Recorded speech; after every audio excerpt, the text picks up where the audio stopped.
Hello, anime fans, and welcome back to Ghost in the Cloud, your anime podcast. This is John, and with me is Bridget. Hey, everyone. This week, we are discussing the anime Love Hina. Before we get into it, though, as we do every week, we're going to jump into some anime news. So we all know that the big releases in the anime world are all coming up in October, but in the meantime, there is something awesome coming up. Actually, it's this weekend, so by the time you hear this... Yeah, by the time you hear this, it'll be the end of the event, but this weekend is all about the Los Angeles Anime Film Festival, and it will premiere No Game No Life Zero, the eagerly anticipated follow-up to the big anime series. And the festival will also show a selection of the anime's 100-year history, including perennial favorites like Ghost in the Shell, and Kiki's Delivery Service, and Akira, along with some of the more brand new phenomenons like King of Prism and Pretty Rhythm and a couple others. So for those in Los Angeles right now, we would love to hear your take on this event because we're in the other side of the country right now, so we're not there. But if you are enjoying it, we would love to hear all about it. Light on news this week. Up next, word of the week. Word of the week. So the Japanese word for promise or pledge is yakusoku. And if you see Love Hina, promise is a big part of the plot in this. Very true. But yeah, yakusoku. It kind of sounds like yakusoku. It sounds like a fried dinner in a way. It does sound. It sounds like I want yakisoba. Yeah, it sounds like yakisoba. Yakisoba. Yeah, that's what it sounds like. Yakusoku. Alright, so, spoiler warning for Love Hina. However, it did come out in, I believe, 2000, so too bad. It's not as well known. It's not as mainstream, so we won't... I feel like a lot of people know the name. Yeah, a lot of people will be like, oh, I've heard that, but I don't think I've seen it. I think the biggest plot spoiler we will leave out of the show for the sake of those who haven't seen it. Sure. That sounds good. Awesome. So, originally a Japanese manga series written and illustrated by Ken Akamatsu. The anime is 24 episodes long, produced by Zebek, and it aired in Japan in 2000. It was followed by a bonus DVD episode, Christmas and spring television specials, and a 3-episode original video animation, OVA, entitled Love Hina Again. The story follows Keitaro Urashima and his attempts to find the girl with whom he made a childhood promise to enter Tokyo University. Why did I sound so weird? The series... Tokyo University. Tokyo University. There you go. Tokyo University. It starts off with you're meeting Keitaro. He's this average kid. Joe guy. He's a little less than average. Yeah, he's a little below average, I guess, but he has a good heart, he has good intentions, but he's really clumsy. So clumsy. He ends up winding himself up in these situations that just get completely misinterpreted. So he'll trip and he'll fall and he'll land on a female, and then he'll get the lights punched out of him, and that happens so much. He's a 20-year-old, and the story begins, he's been trying to get into Tokyo University for the past 2 years. He's failed the entrance exams twice, and he's kicked out of his home. Fortunately, his grandmother owns an inn, which he decides to go to see if he could stay there for a few days while he continues to study in his attempt to pass and get in for the 3rd time. What he doesn't realize is that since the time he hasn't been there, Grandma Hina has changed the inn into a girls' dormitory. Yeah, girls only. Girl-only dormitory.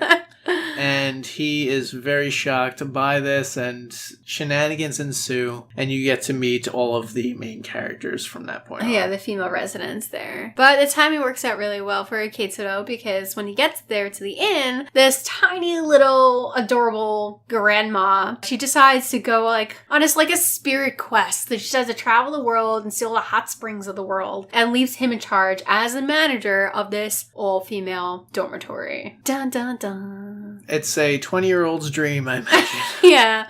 I mean, find out... he's this nerdy kid who's never had a girlfriend. He's got the glasses He's not exceptionally good-looking. He's not exceptionally... he's not smart. He has to try. Yeah. He's clumsy. He is good with his hands. He does have some redeeming qualities. But he has to work really hard to be, at the average point that most people just get naturally. Exactly. I feel like he's an uphill life kind of guy. As the story progresses, each and every one of the female residents have their fun with him. Yeah. They just love to tease him and just torture him, and it's so entertaining. So, for the same reasons I dislike Subaru from ReZero, I in fact really like Keitaro from Love Hina. And I think it's because of the setting. So, this is a comedy. It's a comedy like romance sort of anime compared to ReZero, which is like action and suspenseful. Yeah, there's a lot of that character doesn't sit well like in that world. Where Keitaro, this is essentially a normal world.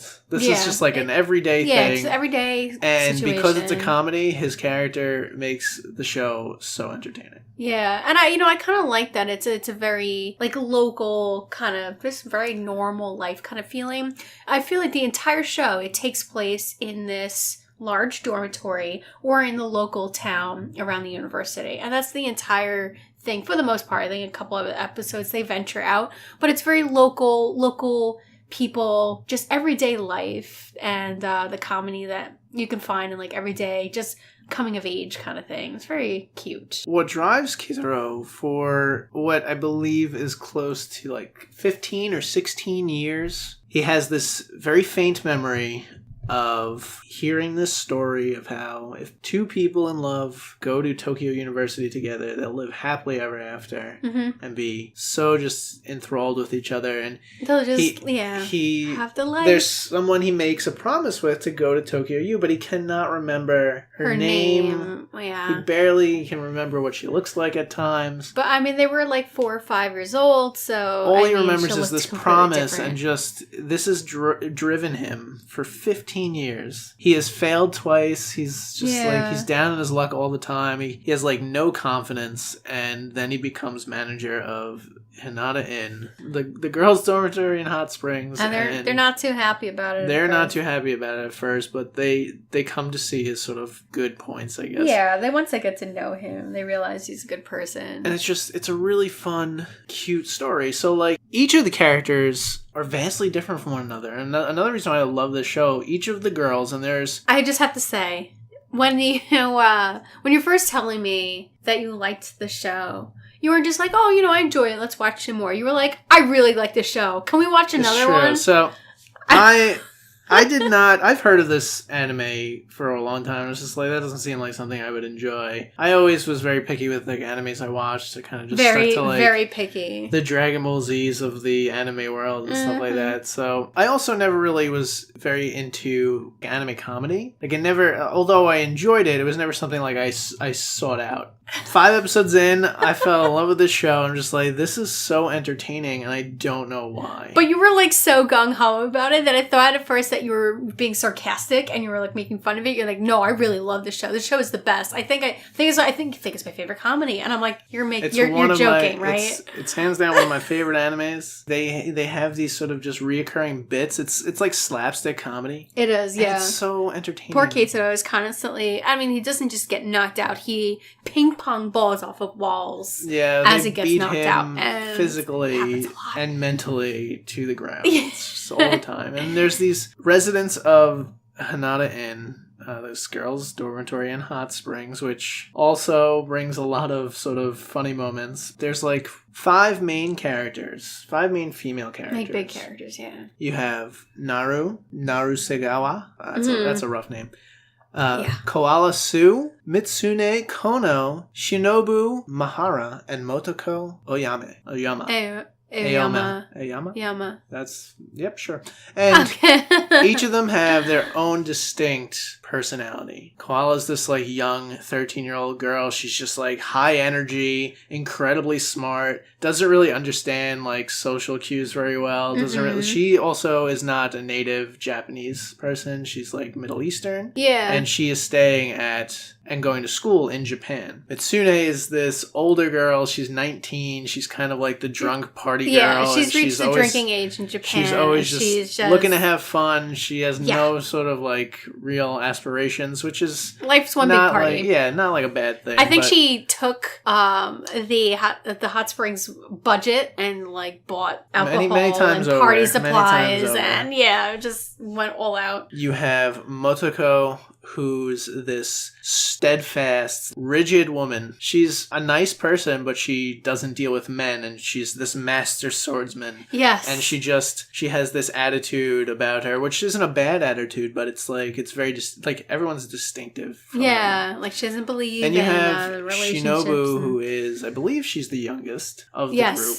She's this impressionable 13 or 14. 12, 13-year-old girl, I think it is. She's just adorable, and she just wants to make everyone happy, and like, she's just very cute. And then you have the main female, Naru. Naru is this nerdy... She's also, just like Keitaro, she's very dedicated to get into Tokyo U, and she's also... She's not like Keitaro. No, in the same sense that they're both, like, their goals are to get into this university. For similar reasons, like, they kind of, like, promised someone, or they did it because of another person, like, and they're just so dedicated to getting to the school that they didn't pass their first times, and they're both flunks in a way that are studying to get in the next year. So they have like the same end goal. And when she goes out in public, she dresses like a nerd to like drive off men and to eliminate distractions. Weird side braids. Yeah, these like big, awkward, dorky braids. These bottle-sized glasses that cover her entire face, and she looks terrifying. So, and it works quite well. Right hook.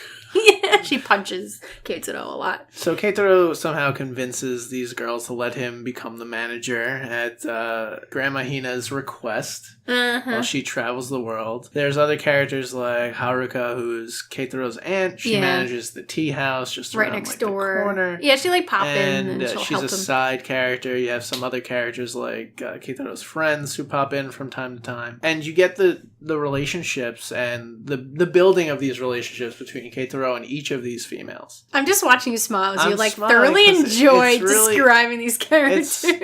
They're all just great characters. Like, they're kind of... I don't want to say they're one-dimensional, because they're not. They're kind of almost like stereotypes of characters. Yeah. Right? But it's not in a bad way. Like, each of them have, like, such good backstories, and the anime, for most part, does go into them. And, like, it's really fun. What you said about the characters, I think, yesterday, you were saying that this is, I think, the only anime I know where I like all of the main characters. Yeah, I don't think there's a single character in this entire anime that I dislike. Yeah, and I agree with that. That's for sure. Like, I think they're all, like, all the main characters are likable characters. Like, they're good people, and they're all distinctive and interesting in their own way. But this is, okay, so Love Hina, it's been around a while, and it was one of my first animes, not like first ones that like got me into anime, but like as soon as I started to acknowledge anime and get really into it, it was one of the first comedy, I think it was the first comedy anime that I ever watched, and I really enjoyed it. I just, the type of humor, I don't think I've ever seen you watch this type of humor, so honestly, it was like it was a gamble. I had no idea if you were gonna like it or not. I was kind of sure that you were like not gonna be too into it. This is how much I liked it. Too ridiculous for you. Are you ready for this? I went to sleep one night last week. I woke up at 3 a.m. I couldn't get back to sleep, so I decided to go on my phone. And after a moment or so of looking at sports stuff, I decided, I'm going to look up the Love Hina manga. Mm-hmm. I was up for 2.5 hours till 5:30 reading the manga. And I don't go out of my way to read mangas. And by the way, 2 days later, he's finished it. Yeah, I'm now done. Yeah, he's done the manga. It's a little long, the manga. It's better in some ways than the anime. The anime does make some changes, which I think I prefer. It's not because they're really better in any way. I just think they work better for a visual TV show than they would for a story. I mean, I wouldn't know because you won't tell me the changes. You're going to make me read this. I will. I'll read it. I promise. It is long, and at one point during the manga, I was just like, okay, I really do love this, but it's kind of getting enough. I want to see like the story develop. It kind of staggers towards the end, and you're just like, all right, well, they could keep doing this forever, or they could sort of wrap things up, and they eventually do, and it's a really nice story the way it goes. But the anime, it ended, and I'm finding this a lot more often. Like, I'm very unfulfilled by these short animes. Yeah. So this was originally 24 episodes, and then the 25th episode was a bonus episode. So we watched the 24 episode. I was like, okay, It's not really an ending. It's not really an ending. It's not a bad way to end. I guess they had obviously planned for the specials, which we mentioned ahead of time earlier. Yeah, they must have, because it really helped wrap. We watched the 25th episode, and we're just like, well, that doesn't really help us either. So then we watched the Christmas special, and the Christmas special had a nice sort of bow. Yeah, it did. It was a gift to the fans. It was what we were hoping in my opinion, for. It's what we were waiting for. It puts everything together, but there's a spring special which you haven't watched, and there's 3 OVAs. Yeah, and I'm just like, there's a lot of little extra side things. I'm concerned where they're going to go with it because a lot of stuff in the manga doesn't happen in the anime. Yeah, I mean that's typical, like the mangas and the animes being different, but so this is considered a shonen manga. It's actually meant for like young boys, which I was not surprised and not surprised with, because I was like, well, I get why I like it, I guess now. But the main plot is about a love story, and like, you know, I not to stereotype, but usually like girls or women like really love that part of it, like the love story. But then the humor of it, I mean, a boy being surrounded by beautiful women. I mean, come on, that's geared towards men. So I felt like it was aimed towards both when I watched it, but if they meant it to be more towards men, that's fine too. But I feel like anyone could really, really enjoy this one. I have come to realize that I love a good love story. Oh, yeah. And this was just like really cute. Although in the real world, Keitaro would have been arrested like 100 times over and probably jailed. Probably, but not for anything he did wrong. It's just misinterpreted actions and like mistakes and falling on the wrong people and fortunately, all these girls are relatively easy on him. Yeah, I mean, and once they get to know him too, they kind of get it. Like he's kind of clumsy and he doesn't mean it, and I don't know, they're pretty good on him. After convincing them to let him stay and be the manager, he ends up also convincing Naru, who's trying to get into Tokyo, to help him study because he's failed twice now and he just can't. They can't get things down, exams and he's still like she failing. Helps him. She teaches him like, okay, you got to start with the basics. You got to go through the stuff that you just got to remember the formulas, and he starts to learn everything. And he becomes so, like, attached to Naru, and he's just like, wow, like, you've helped me so much. Like, I can now see my dream coming true. Yeah, and it's was just, like... It's so nice. It's such a nice thing. Like, So, the big question in this entire anime was, it wasn't just... who was the girl he made his promise to. He was, it was about Naru. And as they both have the same dream to get into Tokyo U for very similar reasons. So throughout this whole anime, there's this like tease that could possibly have a relationship, but she's too busy punching him. And so it's a funny tease. It's a funny comedy romance. And it's just fantastic. Then they finally introduced this character, Mutsumi, and she's kind of a dunce. She's the female version of Keitaro. Yeah, but she's so adorable. She's great. She's a year, I think, older than him. Yeah. She's also failed Tokyo U. But getting in not there, because she she's has not her smart. Own promise. Yeah, it's because she forgot to write her name on the exam. She also has bad health, and like she can't. So she becomes part of the group, and then sort of like a love triangle thing begins to happen. And it's very funny just watching it unfold, and you kind of don't know who to cheer for because here's Mutsumi, who actually likes Keitaro for who he is. She sees him for what he is and like accepts him, while Naru is she's a very gentle soul. She doesn't punch him or argue with him. She's just very embracing. She's very affectionate. And like Naru is kind of the opposite. She's rough around the edges. She doesn't know how she feels, and like she's just a little. I mean, she doesn't understand how to express her feelings quite. So instead of trying to figure out how she feels about Keitaro, she takes her aggression out by punching him. When we did the Tokyo Ghoul episode with Blake, the word of the week was tsundere, which is the stereotypical anime trope girl that will punch her feelings away. Like, she doesn't understand her feelings, so she punches and takes her aggression out on the boys she likes instead. And that's what Naru is. Like, Naru, she doesn't understand her feelings yet. It's like, clearly it's her first time. Like, no, it's not even her first time, like, really being in love with someone, but she doesn't understand her feelings yet, so she takes that aggression out on the person, and she just punches him at any chance she gets. Anytime she feels confused or frustrated, frustrated, she that punches said, him. he kind of deserves it sometimes. Sometimes. But it's because he's clumsy. But honestly, but then again, like, he doesn't do it on purpose. Like, there's, like, so many times he'll fall and his hand will, like, fall on a female body part and it'll be awkward. And the girl will think it's like, oh my God, did you do that on purpose? And before he can say anything, and he realizes, oh my God, and he sees what he's did, fist in the face. And he's, like, bouncing off the wall as he's, like, being punched away. Poor Keitaro. Does he really deserve it? I don't know. I don't think so. Yeah, but, like, how can someone be so clumsy? Yeah, he's clearly immortal. I mean, the damage he takes, but it's on a whole nother level. But like you get the relationship between each and every one of the characters in Keitaro, and just sort of the acceptance and following like your dreams. It's a lot deeper than you might think because of the slapstick comedy. Yeah, aspect. it's a nice and balance. It's like really sweet. It's just a sweet story. Yeah, and you get a lot of nice background stories of the other characters, which we don't, have to go into, but you learn a lot about the relationships with the characters with each other or with their own family members. It's a lot of, there's a lot of like lessons to be learned in there. Like understanding of one another. You never know what someone's dealing with. Yeah, Hold on, I'm going to open this. Okay, you open your Hershey Kiss wrapper. I'll wait. No, that's fine. Yeah, just take your time. Okay, cool. You enjoy that chocolate-holic. I love chocolate. But it wasn't frozen chocolate. Is this okay? It was cold. It was cold enough? Yeah. To your liking? What were we saying? We were talking about the other side characters' backstories.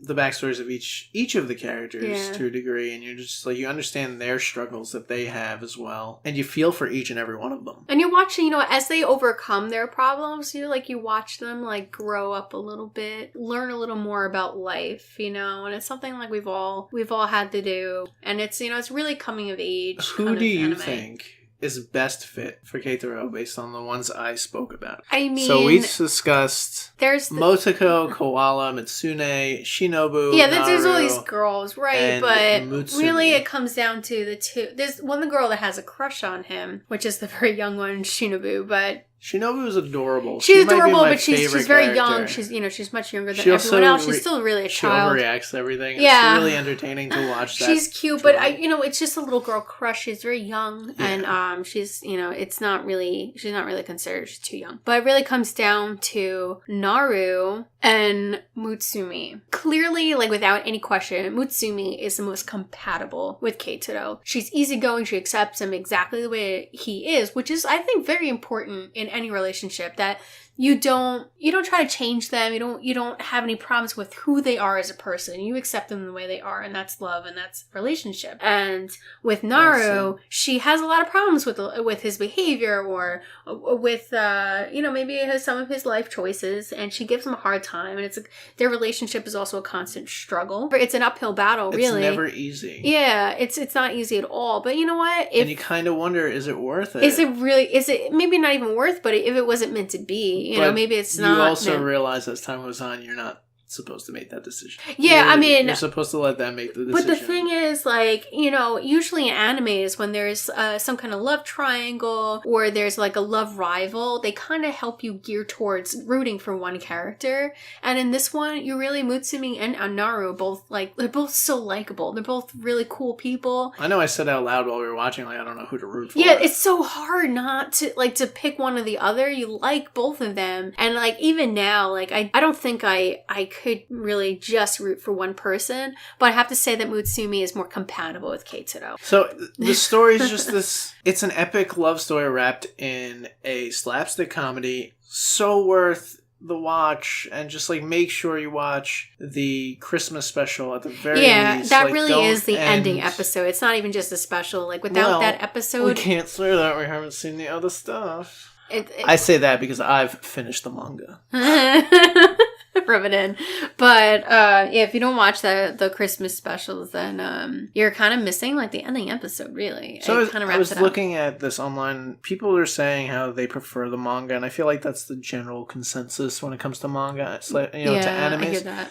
Now that I've finished that, although I haven't watched the remaining specials, I don't think I like one over the other. I think they're both close enough where the changes aren't drastic, and the changes that they do make both fit their mediums. So they, for example, Yeah. they change a little bit of Shinobu's sort of story. Really? Like, you find out in the manga, she was there before Keitaro. Like, she was there for a while. She was living at the Hanada Hot Springs house. And in the anime, it is Keitaro who sort of helps her get the ability to stay there because she's having these sort of home crisis. And it's just, you get, like, glimpses of good people. And you're just like, wish these people kind of were real. Yeah. Granted, they're all really cool people. Keitaro's a pervert, but like he's No, not. is he he's though? not. He's not Like- an on-purpose pervert. Not like that's just it. He's not like he just his clumsiness puts him in like the most awkward situations. And to be completely honest, I also think the reason I like his character is because I was very similar to him at age 20. You were a pervert, John. I was not a pervert, minus the pervert thing. You just said he wasn't a pervert. But, like, I was nerdy. I was not, like, overly popular or very good looking. Like, I kind of came into myself in, like, my mid-20s. You know, like, my early to mid-20s. So, like, I instantly was just like, wow, I know where he's coming from. Like, I know exactly how he's feeling right now. Like, just, you're a 20-year-old kid. You just got all this pent-up emotion. You just don't know how to react or, like, interact with people because you just haven't had the opportunities. And, like, you're not exceptionally bright or exceptionally good looking. And it's just, it was a difficult time, but like I got it. So like watching him sort of become an adult, I was just like watching it in a cartoon way. It was funny and enjoyable. I wouldn't have normally considered this a guy show. Like I understand the manga is like designed for young boys, I guess, or like geared towards boys over women. Like I don't think I would have liked this a few years ago. You know, like, I think because I'm now older, I can understand it better. You've gone through the coming of age, and like that's really what it's about. Like that's really what it's growing about. up and becoming who you are and never forgetting loving where you other come people from, and what, and like what makes you you. Yeah, and like how the people in your life like shape you, and it's just it's a great show. After. Yeah, you watch a lot of special, but I honestly like when I watched this. Yeah, it didn't occur to me that it was for men or women. It seemed very well rounded, and one last like really non-insignificant. It's a very insignificant thing. The first episode that showed the flying turtle. Yeah, so your reaction was priceless. You're like, I don't even know anything anymore. There's a flying turtle. Yeah, so at one point the show really jumps the shark, and I was just like, all right. Clearly, we've gone past the point that's no return, and this turtle is just flying around. It is a flying turtle. They start to get a little more ridiculous after that. 3 episodes later, Koala's this like flying turtles are the norm. 13-year-old engineer who makes all these like mass weapons of destructions, and it's just like, what is he? But like after like 3 episodes, like it's normal to see a flying turtle, and we don't think anything of it. Yeah, it's like, oh, there's a flying turtle. Like, oh, let's see where he flies now. Like, it seems like normal now that turtles fly, and like I don't think anything of it. But like, like when you first saw that, it was great. I don't even know anything anymore. This flying turtles. It's crazy. I'm shocked that I like this as much as I do. It Me too. might be one of my favorite animes I've seen in a really long time.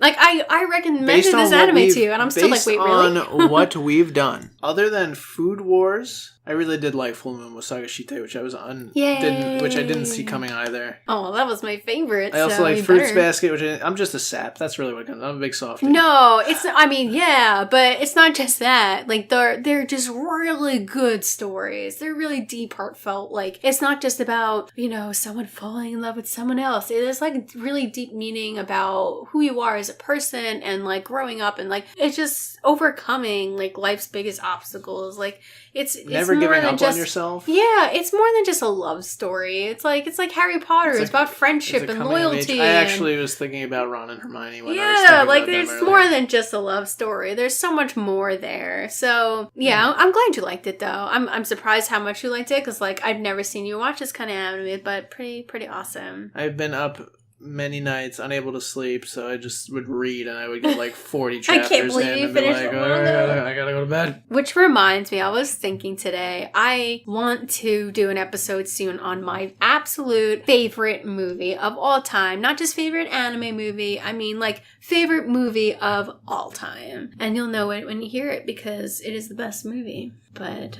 sometime soon. It's The Matrix. No, it's not. It's not an anime now. It's number 2. It's the second Matrix. No, it's not. It's a Miyazaki movie. All right, so this is the part where we would do our cosplay corner, but it's an older anime, and also there's really no distinctive costumes in this anime. Everyone wears pretty generic clothing or school clothing, so there's really not much cosplay out there for this anime. It's also older, so it's old. It's outdated, so I understand. But that moves us on to next week, and we are going to be doing a anime movie, and it's going to be the classic, the critically acclaimed Princess Mononoke, and we're doing it with our friend Cassandra. She's going to be our guest next week, so looking forward to that. Yeah, we're pretty pumped for it. And then that brings us to our social media. So don't forget, you can email us at gitcanime@gmail.com, and we are always on the social media, Facebook and Twitter, so just look for GITC Anime and we'll pop right up. And then I'm also posting things on Instagram because I love my pictures. Our wonderful and amazing Patreon page, patreon.com/GITC Anime. We're also going to be redoing our logo soon because we're going to be going to Comic-Con, and we're going to be wearing Comic-Con t-shirts with our podcast on it. So if you're going to Comic-Con this year in New York City at the Javits Center, look for our new logo that's coming up, and we'll be there. So all right, let us know on Twitter and Facebook, who do you think is best for Keitaro? Mitsumi or Naru or someone else? Yeah, or maybe someone else. Let me know if you've read the manga. I'm curious because I kind of want to know if there's other ones similar to it. I'm not a big manga reader, so I'm trying to get into the realm of it, and I would like to know more. But I just finished this one today, and in the blink of an eye, I was really upset that it was over. I can't believe you read it in a day and a half. All right. Well, thank you, everyone. Again, thank you to our patrons, and thank you to Anthony for our theme song. We will catch you next week. See you later, guys. Bye.